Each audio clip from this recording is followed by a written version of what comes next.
Hello guys, आज हम Vincenzo series को एक्सप्लेन करेंगे। और हाँ, मैं पहले ये बता दूं कि मैं इस सीरीज को आने वाले कुछ पार्ट्स में कंप्लीट कर दूंगा। इस सीरीज को देखते हुए मुझे थोड़ी सी बोरिंग फील हुई, लेकिन ये बंदा, इसकी पर्सनैलिटी जिसने मुझे पूरी सीरीज को देखने पर मजबूर कर दिया। तो चलिए इसकी एक्सप्लेनेशन को स्टार्ट करते हैं। कहानी की शुरुआत हमारे मेल लीड से होती है, जिसका नाम होता है विंसेंजो कसानो, जो इटली के एक माफिया फैबियो का बहुत ही ज्यादा ईमानदार लॉयर था। विंसेंजो को बचपन से ही इस फैबियो ने पाला था, लेकिन एक दिन जब फैबियो की डेथ हो जाती है तो विंसेंजो अपने स्टाइल में उसके मर्डर से बदला लेता है। वो पूरा का पूरा विला ही जला डालता है, जिसके बाद वो फैबियो के फर्नल पर जाता है, जहाँ हमें पता चलता है कि विंसेंजो फैबियो को अपने फादर की तरह मानता था। अब वो फूल चढ़ाकर शोक मना ही रहा था कि तभी वहाँ पर उस माफिया की बेटी की एंट्री होती है, जो विंसेंजो को बिल्कुल पसंद नहीं करता था, जिसका नाम पाउलो था। पाउलो विंसेंजो को मरवाना चाहता था, इसीलिए आज रात वो गुंडे भेजने वाला था। अब रात होती है और विंसेंजो अपने होटल में सोया होता है। तभी वहाँ पर कुछ गुंडे विंसेंजो को मारने आते हैं, जिसे विंसेंजो आसानी से चकमा दे देता है और सभी को एक एक करके मार देता है। जिसके बाद विंसेंजो कोरिया जाने का डिसाइड करता है। वो पाउलो को कॉल करता है और उसके कार को उड़ा देता है। जिसके बाद वो धमकी देते हुए पाउलो को बोलता है कि वो कोरिया तक उसका पीछा ना करे, और विंसेंजो अब कोरिया के लिए निकल जाता है। अब सीन यहाँ से कट होता है और इस स्टोरी की फीमेल लीड चायोंग को दिखाया जाता है, जो पेशे से एक लॉयर थी। आज वो अपने इंटर्न जुन के साथ एक केस को लड़ने जा रही थी, जिसमें वो एक फार्मास्यूटिकल कंपनी के तरफ से केस लड़ रही थी। इस फार्मास्यूटिकल कंपनी का नाम था बाबेल ग्रुप। अब कोर्ट में हियरिंग होती है, जिसमें हमें पता चलता है कि चायोंग के सामने वाला लॉयर बाबेल ग्रुप पर ये एलिगेशन लगा रहा था कि उस कंपनी का दवाई खाकर लोगों की मौत हो रही है। अब उस लॉयर के पास इसका एक पुख्ता सबूत भी था, जिसके कारण वो ये एग्जाम बाबेल ग्रुप पर लगा रहा था। लेकिन हियरिंग शुरू होने से पहले ही चायोंग ने उसे खरीद लिया, जिसके कारण वो एविडेंस कोर्ट में हाजिर नहीं होता है, और कोई खास सबूत न होने के कारण कोर्ट उस लॉयर को नेक्स्ट डेट दे देता है। अब नेक्स्ट डेट पाकर वो लॉयर गुस्से में बाहर बैठा था कि तभी वहाँ पर चायोंग आ जाती है। इन दोनों की कन्वर्सेशन से पता चलता है कि सामने वाला लॉयर चायोंग का डैड मिस्टर होंग है, और इन दोनों बाप बेटी में कुछ खास बनती नहीं है। जहाँ चायोंग बस अपने बारे में सोचती है, वहीं मिस्टर होंग खुद से पहले लोगों के बारे में सोचते हैं। अब सीन विंसेंजो पर शिफ्ट होती है, जो कोरिया आकर एक टैक्सी से कहीं जा रहा होता है। तभी वो टैक्सी में रखा पानी पी लेता है, जिसके बाद विंसेंजो बेहोश हो जाता है। अब इसका फायदा उठाकर टैक्सी ड्राइवर उसके सारे पैसे लूट लेता है और उसे एक सुनसान सी जगह में छोड़ जाता है। विंसेंजो को होश आता है तो वो एक सुनसान सी जगह पे था। अब वो उठकर कोरिया को गंदी गंदी गालियों से संबोधित करता है, जिसके बाद वो किसी तरह से मिस्टर चो के पास पहुंचता है, जो कि उसके फ्रेंड होते हैं। अब हमें पता चलता है कि विंसेंजो यहाँ गोल्ड निकलवाने आया था, जो उसे सालों पहले उसके बॉस फैबियो के एक फ्रेंड ने छुपाने को दी थी। विंसेंजो ने गोल्ड को इसी प्लाजा के नीचे छुपा दिया, पर कोई उसे निकाल ना पाए, इसीलिए गोल्ड को छुपाने वाले जगह को उसने बहुत ज्यादा सिक्योर बनाया।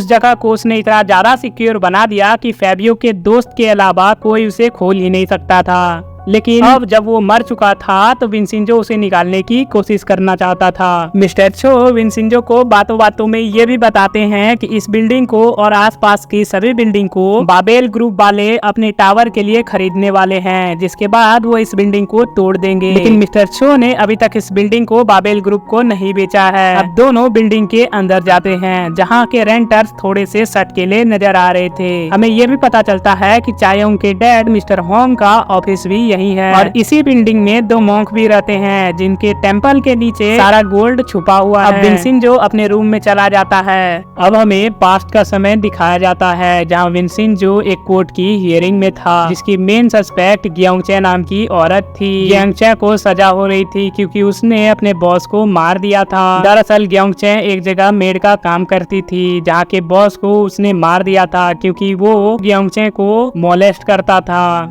अब ये बात वो कोर्ट को भी बताती है, लेकिन कोर्ट उसकी एक भी बात को सच ना मानते हुए उसे सजा सुना देता है। इस हियरिंग की एक इंटरेस्टिंग बात ये भी थी कि यहाँ पर मिस्टर होंग भी उपस्थित थे, जो अब उसे जेल से रिहा कराना चाहते थे। लेकिन ग्योंगचे खुद ही अपने पापों का पश्चाताप करना चाहती थी, इसीलिए वो अब जेल में ही रहना चाहती थी। अब सीन विंसेंजो पर शिफ्ट होता है और हम देखते हैं कि बाबेल ग्रुप का एक कलीग विंसेंजो को बहुत सारा मनी ऑफर करता है ताकि वो इस जगह को खाली कर सके, लेकिन विंसेंजो इस काम के लिए साफ मना कर देता है, जिससे कि बाबेल ग्रुप वाले थोड़े से निराश थे और वो सीधा मिस्टर छो के फैमिली पर हमला करते हैं और मिस्टर छो को ब्लैकमेल करके प्लाजा के पेपर्स पर साइन करा लेते हैं। दरअसल मिस्टर छो ही ग्वेंगा प्लाजा का रियल ओनर था। अगले दिन मिस्टर छो विंसेंजो को पेपर्स वाली बात बताने ही वाले थे कि तभी उनका एक खतरनाक सा एक्सीडेंट हो जाता है और उन्हें हॉस्पिटल में भर्ती कराया जाता है। इधर हम बाप बेटी को देखते हैं जो कि आपस में बहुत झगड़ रहे थे, क्योंकि मिस्टर होंग चायोंग को अपने बेटी होने के पद से हटाना चाहता था। ये दोनों बाप बेटी आपस में लड़ ही रहे थे कि तभी बाबेल ग्रुप की ओर से कुछ गुंडे आते हैं जो कि प्लाजा को खाली कराने को आए थे।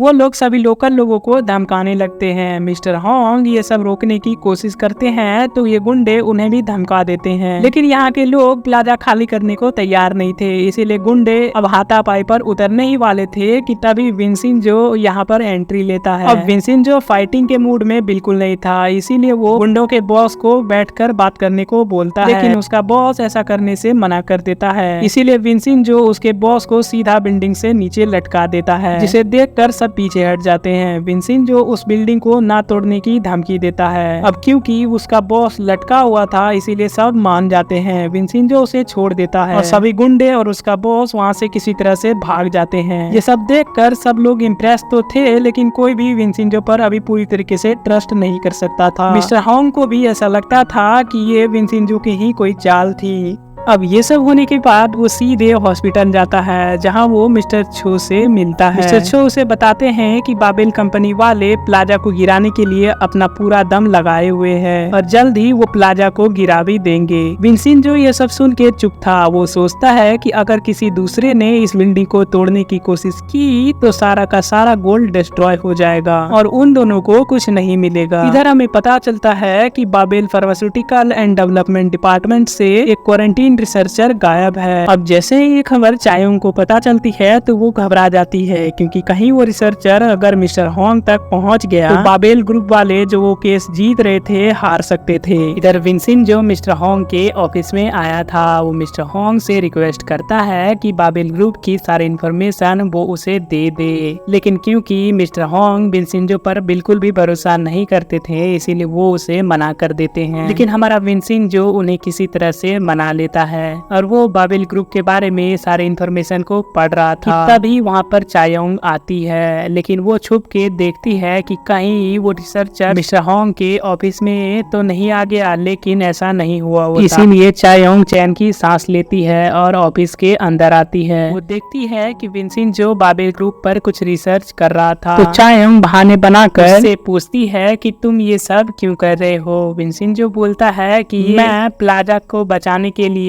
बाबेल ग्रुप पर केस करूंगा। ये बात सुनकर मिस्टर होंग विंसेंजो से काफी इम्प्रेस हो गए थे, लेकिन चायोंग बाहर विंसेंजो से पूछती है कि तुम बिना फायदे के ये सब क्यों ही करोगे, जिस पर वो कुछ नहीं बोलता। अब हमें एक मक्कार और झूठी प्रोसिक्यूटर को दिखाया जाता है जिसका नाम मिस चोई था। हम देखते हैं कि मिस चोई अपने बॉस के साथ ड्रिंक करते करते कुछ बातें कर रही थी, जहाँ पर उसका बॉस उसे बेइज्जत कर रहा था और बहुत ही बुरी तरीके से ट्रीट भी कर रहा था। मिस चोई को ये सब पसंद तो नहीं था, लेकिन वो अपने बॉस का कुछ कर भी नहीं सकती थी। दूसरे दिन उसांग लॉ फर्म का सीईओ मिस चोई से मिलता है और वो उसे अपने लॉ फर्म को ज्वाइन करने का ऑफर भी देता है। अब मिस चोई को भी अपने बॉस से छुटकारा चाहिए था, इसीलिए वो भी मान जाती है। अब सीन कट होता है और हमें हांसियो को दिखाया जाता है जो कि ऑफिशियली बाबेल ग्रुप का चेयरमैन था। वो एक अननोन पर्सन से कुत्तों की तरह माफी मांग रहा था क्योंकि क्वारंटीन सेंटर से कुछ रिसर्चर्स भाग गए थे। इतना ही नहीं, वो अननोन पर्सन उसे अपने हॉकी स्टिक से बुरी तरीके से पीट भी रहा था। मार खाते खाते हांसियो बोलता है कि मैं बाबेल टावर को जल्द से जल्द बनवा दूंगा, लेकिन दिक्कत ये थी कि वहीं पर विंसेंजो का गोल्ड भी छुपा हुआ था और प्लाजा भी उसके ऊपर ही बना था। यहाँ हमें अननोन पर्सन के बारे में कुछ भी नहीं बताया जाता। ये कौन है ये हमें आगे पता चलेगा। सुबह होती है और विंसेंजो मिस्टर होंग के साथ डियोक के ऑफिस मिलने को जाते हैं। हैं जिसके पास प्लाजा के एग्रीमेंट्स थे जो उसने मिस्टर चो को धमका कर अपने नाम करवा लिए थे। अब विंसेंट जो उससे प्लाजा को ना तोड़ने की बात बोलता है जिस पर डियो गुस्सा हो जाता है और इसके बाद तो विंसेंट जो डियो को उसकी असली औकात दिखा देता है और धमका कर बोलता है कि इस बिल्डिंग को तुम नहीं तोड़ोगे। ये सब देख कर मिस्टर होंग विंसेंट जो से काफी इम्प्रेस थे और उससे दोस्ती भी कर लेते हैं। इधर मिस चोई भी उसांग लॉ फॉर्म को ज्वाइन कर चुकी थी जहाँ मिस्टर हाम उसे सीनियर लॉयर बना देते हैं जिसे चायोंग बहुत अपसेट थी क्योंकि उसे सीनियर लॉयर बनना था और उसने इसके लिए बहुत मेहनत भी की थी। इधर मिस्टर होंग और विंसेंट जो अपने ऑफिस में बैठकर कुछ बातें कर रहे होते हैं तभी मिस्टर होंग बोलते हैं कि बाबेल ग्रुप वाले जल्द से जल्द इस बिल्डिंग को गिरा देंगे क्योंकि वो गरीबों को कुछ नहीं समझते हैं। जिस पर विंसेंट जो बोलता है कि मैं कुछ लॉस को जानता हूँ जिससे कि इस बिल्डिंग को बचाया जा सकता है, लेकिन मिस्टर होंग बोलते हैं कि बाबेल ग्रुप वाले लॉस को आसानी से खरीद लेते हैं और इस सब में उनकी मदद उसांग लॉ फॉर्म करता है जो कि उसके काले कारनामों पर पर्दा भी डाल देता है। अब ये सब बातें करके ये लोग ड्रिंक करने को चले जाते हैं जहाँ मिस्टर होंग विंसेंट जो को जियोंगचें के बारे में बताता है जिसे अपने किए पे बहुत ज्यादा पछतावा है और वो इसकी सजा जेल में रहकर बिता रही है। ये सब सुन के विंसेंट जो मिस्टीरियसली कुछ सोचता है। अब सीन यहाँ पे कट हो जाता है और अगले दिन हमें मिस्टर हान और मिस चोई को दिखाया जाता है जो कि प्लाजा को गिराने की बात कर रहे थे। वो बोलते हैं कि हम प्लाजा को अंदर से खोखला कर देंगे जिससे कि थोड़े ही दिनों में प्लाजा अपने आप ही गिर जाएगा और किसी को हम पर शक भी नहीं होगा। लेकिन चायोंग भी यहीं पर थी। वो बोलती है कि ऐसा करने से लोगों की जान चली जा सकती है पर चायोंग के इस बात से किसी को घंटा फर्क नहीं पड़ता। अब क्योंकि मिस्टर होंग का ऑफिस भी उसी प्लाजा में था इसीलिए उसे फिक्र हो रही थी। यहाँ हमें दिखता है कि चायोंग अपने डैड से लड़ती जरूर है लेकिन बाप बेटी में प्यार भी बहुत है इसीलिए अब वो सीधे मिस्टर होंग के घर जाती है। लेकिन तभी मिस्टर होंग को किसी मिस्टीरियस आदमी का फोन आता है और वो जल्दी से वहाँ से निकल जाते हैं। विंसेंट जो भी वहीं पर था इसीलिए चायोंग उसे ही सारी बातें बताती है और ऑफिस को खाली करने की बात भी बोलती है। वो विंसेंट जो को ये भी बोलती है कि मेरे सेक्रेटरी जुन ने मुझे ये भी बताया है कि रात के 11 बजे बाबेल ग्रुप वाले अचानक से पूरी बिल्डिंग को ही गिरा देंगे। इधर उस मिस्टीरियस कॉल के बाद मिस्टर होंग एक सुनसान से जगह पर पहुंचते हैं जहां पर वो एक होटल में जाते हैं जिसके बाद हमें कुछ भी नहीं दिखता और सीन सीधा प्लाजा के लोगों पर शिफ्ट होता है जो बिल्डिंग को टूटने वाली न्यूज को लेकर काफी दुखी थे और सभी एक जगह इकट्ठा भी हुए थे। वहीं हमें विंसेंट जो मोबाइल में कुछ करते हुए दिखाया जाता है। सब लोग विंसेंट जो से ही होप लगाकर बैठे थे लेकिन हमें विंसेंट जो को दिखाया जाता है जो कि मोबाइल में इंस्टाग्राम पर लड़कियों की पोस्ट्स लाइक कर रहा था। अब ये देखकर सब लोग इधर उधर घूमने लगते हैं कि तभी वहाँ पर मिस्टर होंग आ जाते हैं। बिल्डिंग की खबर को सुनकर वो काफी ज्यादा परेशान भी होने लगते हैं। विंसेंट जो उनसे पूछता भी है कि आप इतनी देर तक कहाँ थे, जिस पर मिस्टर होंग कुछ भी जवाब नहीं देते। अब जैसे जैसे टाइम जा रहा था चायोंग भी घबराने लगी थी और मिस्टर पार्क अब सबको बिल्डिंग को तोड़ने के लिए भेजते हैं और ठीक 11 बजे सब वहाँ पहुँच जाते हैं। लेकिन विंसेंट जो कैसानो ऐसे ही माफिया नहीं कहलाता है। उसने अपने सारे कॉन्टेक्ट्स को पार्टी के लिए इनवाइट कर दिया था। अब जैसे ही बिल्डिंग तोड़ने के लिए लोग प्लाजा पहुँचते हैं तो वहाँ उन्हें पार्टी चल रही दिखती है जिसमें विंसेंट जो ने बड़े बड़े लोगों को इनवाइट भी किया था जिस कारण से सिक्योरिटी के लिए वहाँ पर पुलिस भी मौजूद थी। अब वो लोग ये सब देखकर बिल्डिंग को नहीं तोड़ पाते। विंसेंट जो के इस यूनिक आइडिया से तो चायोंग भी इम्प्रेस होने लगी थी। अब विंसेंट जो और चायोंग साथ में बैठकर कुछ बातें करते हैं जिसमें एक बार फिर से चायोंग उससे पूछती है कि तुम ये सब क्यों कर रहे हो, लेकिन विंसेंट जो उससे कुछ नहीं बताता। अब सुबह होती है और हमें चायोंग को दिखाया जाता है जो ऑफिस में अपने बॉस से डांट खा रही थी क्योंकि सबको पता चल गया था कि रिसर्चर यू मिनसुल अपने रिसर्च लैब से भाग गया है। चायोंग बॉस को बोलती है कि मैं इसे जल्द ही सॉल्व कर दूंगी तो मिस चोई बोलती है कि तुम्हें ये करना ही पड़ेगा नहीं तो तुम डिसमिस हो जाओगी। जिस पर चायोंग को गुस्सा तो बहुत आता है लेकिन नौटंकी एक्सप्रेस चायोंग अपनी नौटंकी से सबको मना लेती है। इधर धीरे धीरे प्लाजा के लोगों को विंसेंजो पर भरोसा होने लगा था क्योंकि विंसेंजो ने अकेले ही 10 मिलियन वॉन खर्च करके ये पार्टी रखी थी जिससे कि बिल्डिंग बच सके। इधर चायोंग अपने दिमाग से पैदल इंटर्न जुन के साथ विंसेंजो के रिकॉर्ड्स को चेक करती है जिसमें उसे एक इटालियन लॉयर बताया जाता है। जुन बोलता है कि विंसेंजो इतना हैंडसम है, कहीं तुम उसे प्यार तो नहीं करती ना। ये सुनकर चायोंग जुन को छुछुंदर होने का एहसास दिला देती है। अब विंसेंजो इधर प्लाजा के रेस्टोरेंट में खाना खाने आया होता है, जहाँ वो पिज्जा का एक स्लाइस खाकर उसकी खूब बेइज्जती करता है और वहाँ से चला जाता है। तभी वो एक आदमी से टकराता है जो उसे बोलता है कि मैं तुम्हें पहचानता हूँ, लेकिन विंसेंजो उसे नहीं पहचानता था। तो वो आदमी बोलता है कि कल रात हम पार्टी में मिले थे। उसके बाद विंसेंजो वहाँ से चला जाता है तो वो आदमी उसका चोरी छुपे पीछा करता है। दरअसल ये इंटरनेशनल इंटेलिजेंस ब्यूरो का हेड मिस्टर एन था, जो अपने पैसों से विंसेंजो का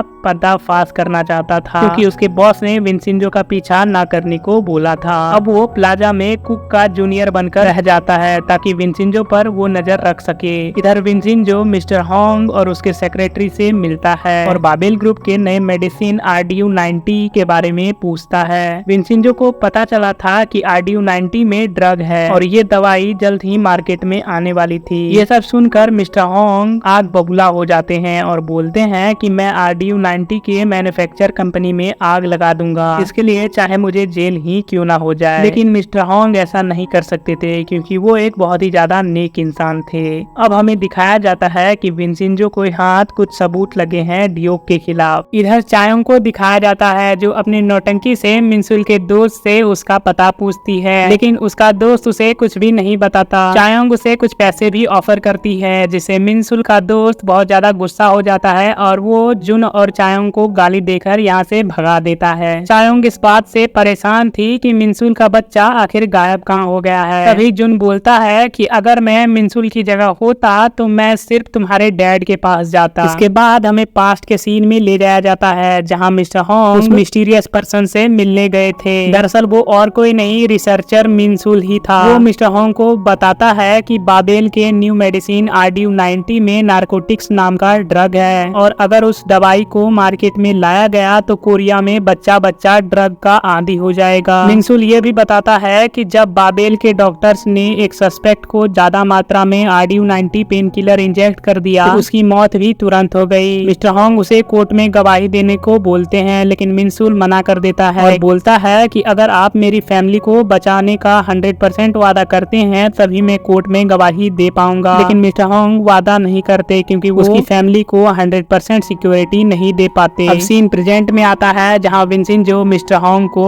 केस डिसमिस करने को बोलते हैं क्योंकि विंसेंजो का मानना था कि मिस्टर होंग ये केस को अकेले नहीं जीत पाएंगे। तभी मिस्टर होंग का फोन बजता है और वो हॉस्पिटल जाने लगते हैं। विंसेंजो को भी वो साथ ले जाते हैं। दरअसल वो हॉस्पिटल ग्योंगचे से मिलने आए थे क्योंकि ग्योंगचे को कैंसर का लास्ट स्टेज था और वो बेहोश हो गई थी, इसीलिए उसे इस हॉस्पिटल में भर्ती कराया गया था। और तभी ग्योंगचे विंसेंजो को देखती है और पूछती है कि ये कौन है। मिस्टर होंग उसे एक अच्छा और ईमानदार लॉयर बताते हुए इंट्रोड्यूस कराते हैं। विंसेंजो ग्योंगचे को देखकर काफी अपसेट था। वो फोन कॉल का बहाना देकर वहाँ से चला जाता है। बाहर उसे सच में डियोक का कॉल आता है जो विंसेंजो को मिलने बुला रहा था। विंसेंजो डियोक से मिलता है और उसके अफेयर्स के बारे में कुछ बातें बताता है, जिसकी उसके पास कुछ पिक्चर्स भी थी। डियोक ये सब देखकर उसके सामने रोने लगता है। विंसेंजो डियोक को 2 महीने तक प्लाजा न तोड़ने की बोलता है और साथ ही में ये भी बोलता है कि प्लाजा तो विंसेंजो के लोग ही तोड़ेंगे ताकि गोल्ड वो निकाल सके। लेकिन डियोक उससे बोलता है कि मैं सिर्फ 1 महीने तक ही प्लाजा तोड़ने से बचा सकता हूँ। विंसेंजो कुछ नहीं सुनता और वहाँ से चला जाता है। इधर चायोंग मिसेस जोई के साथ पार्टी में थी जहाँ मिसेस जोई चायोंग को किसी की एक्टिंग करने के लिए फोर्स करती है तो चायोंग पागलों की तरह नाचने लगती है। असल में वो मिस जोई की ही एक्टिंग कर रही थी क्योंकि मिस जोई भी ऐसे ही नाचती है। अब पार्टी खत्म होने के बाद मिस जोई और चायोंग में थोड़ी नोकझोंक भी होती है। अब मिस्टर होंग और चायोंग मिलते हैं। मिलते ही मिस्टर होंग बताते हैं कि बाबेल की नई पेन किलर RDU-90 लोगों को नशेड़ी बना देगी और वो चायोंग को बाबेल ग्रुप के खिलाफ होने की राय भी देते हैं, जिससे कि चायोंग को बहुत ज्यादा गुस्सा आता है और वो मिस्टर होंग को 4 बातें सुना देती है और वहाँ से चली जाती है। बाहर उसे विंसेंजो भी मिलता है जिसे वो बोलती है कि मिस्टर होंग को बाबेल के खिलाफ और मत भड़काओ। विंसेंजो चायोंग को बोलता है कि तुम्हारे नाक के नीचे बाबेल ये सब कर रहा है और तुम्हें दिख भी नहीं रहा। विंसेंजो चायोंग को बाबेल ग्रुप को छोड़ने की बात बोलता है, लेकिन चायोंग किसी की नहीं सुनती और वहाँ से चली जाती है। अब हमें हांसियो को एक बार फिर से दिखाया जाता है जो उसी अननोन पर्सन से बातें कर रहा था। उसकी बातों बातों से पता चलता है कि हांसियो तो बस एक कठपुतली है जो बाबेल ग्रुप के रियल चेयरमैन के हाथों से कंट्रोल होता है। अब ये चेयरमैन वही आदमी था जो हमें स्टोरी में पहले भी दिख चुका था। वो आदमी हांसियो को कुत्ते की तरह ट्रीट कर रहा था, जिससे कि हांसियो काफी परेशान था।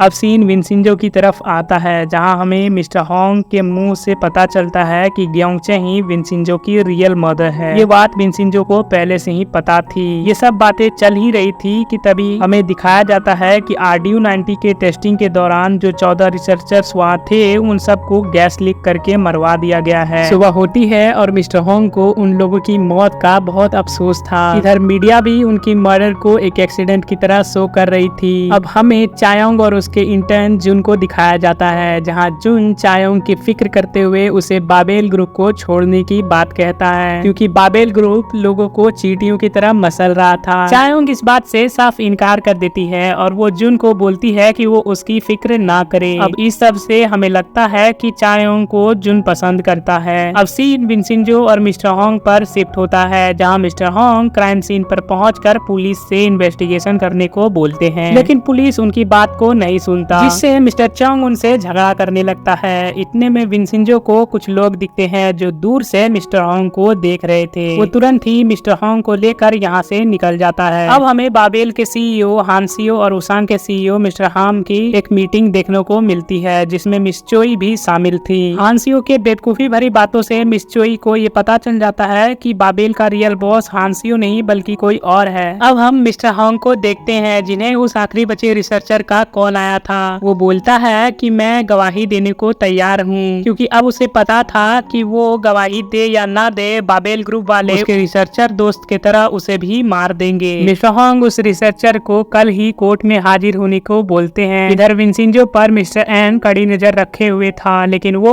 विंसेंजो को अच्छा मानने लगा था, क्योंकि विंसेंजो ने टेम्पल के लिए बहुत अच्छे काम किए थे। लेकिन फिर भी वो अपनी जासूसी को जारी रखता है। अब विंसेंजो प्लाजा के लोगों को बोलता है कि इस बिल्डिंग को जल्द ही गिरा दिया जाएगा, इसीलिए मैं एक नया बिल्डिंग खरीद रहा हूँ, जहाँ मैं आप लोगों को फ्री में रहने की जगह भी दूंगा। दरअसल विंसेंजो ऐसा इसलिए कर रहा था क्योंकि उसे गोल्ड निकलवाना था। सब लोग थोड़ा हिचकिचाते हैं, लेकिन उनके पास कुछ खोने के लिए था ही नहीं, इसीलिए सब रेडी हो जाते हैं। अब ये सब होने के बाद हम चायोंग को देखते हैं, जो मिस चोई के बुलाने पर आई होती है। मिस चोई उसे बोलती है, आज से तुम उसांग लॉ फॉर्म के किसी भी केस में नहीं पड़ोगी, क्योंकि मिस चोई का मानना था कि चायोंग और उसके डैड मिले हुए हैं। ये सब सुन के चायोंग सीधे अपने डैड के पास जाती है, जहाँ उन दोनों का बहुत झगड़ा होने लगता है। विंसेंजो ये सब देखकर वहाँ से निकलने की कोशिश करता है। ये सीन सच में बहुत ज्यादा ही फनी था। चायोंग गुस्से में ये तक बोल देती है कि उसकी मॉम के मरने की वजह सिर्फ मिस्टर होंग ही है। दरअसल जब उसकी मॉम की डेथ हुई थी तो उसके डैड यानी मिस्टर होंग के पास बिल्कुल भी टाइम नहीं था, वो एक केस को सॉल्व कर रहे थे। वो मिस्टर होंग को अपनी मॉम की डेथ के लिए बहुत जलील करती है और वहाँ से चली जाती है। अब रात होता है और विंसेंजो मिस्टर होंग के साथ बियर पी के टूल हो जाता है। मिस्टर होंग नशे में अपनी बेटी के लिए बुरा फील करते हैं और वो बाबेल को पूरी तरह से मिटाने की बात भी करते हैं, लेकिन विंसेंजो उन्हें बोलता है कि आपको अब रुक जाना चाहिए, क्योंकि अब बाबेल वाले लोगों को मारने पे उतर आए हैं, इसीलिए वो आपको भी मार सकते हैं। इधर हम मिनसुन को देखते हैं, जो कल कोर्ट में जाने के लिए डॉक्यूमेंट्स बना रहा था। तभी वहाँ उसे मारने कोई आ जाता है। वो किसी तरह से बचकर वहाँ से निकल जाता है और जाकर एक बोट के अंदर छिप जाता है, और वो मिस्टर होंग को कॉल्स ट्राई करता है, लेकिन मिस्टर होंग नशे की हालत में उसके कॉल को अनदेखा कर देते हैं और विंसेंजो के साथ ड्रिंक्स एंजॉय करने लगते हैं। तभी एक ट्रक फुल स्पीड में सीधे रेस्टोरेंट के अंदर आकर विंसेंजो और मिस्टर होंग को उड़ा देती है। बेचारे मिस्टर होंग की तो मौके पर ही डेथ हो जाती है और विंसेंजो की भी हालत बहुत खराब थी, इतनी खराब कि वो कोमा में चले गया था। अपने डैड के मौत से चायोंग बहुत दुखी थी, और क्योंकि उस रात मिनसुल को भी उन लोगों ने मार के फेंक दिया था, अब बाबेल ग्रुप के सारे कांटे खत्म हो गए थे। मीडिया मिस्टर होंग की डेथ के बाद उन्हें एक घूसखोर बता देता है, जिससे कि चायोंग को बहुत बुरा लगता है। अब ये न्यूज सुनकर मिस चोई को एक रियल विलन की तरह नाचते हुए दिखाया जाता है। ऐसा लगने लगा था कि बाबेल को रोकने वाला अब कोई नहीं बचा। बाबेल ने अपने पेन किलर RDU-90 को सेफ डिक्लेयर करवा लिया था और जल्द ही उसे मार्केट में लॉन्च भी करने वाले थे।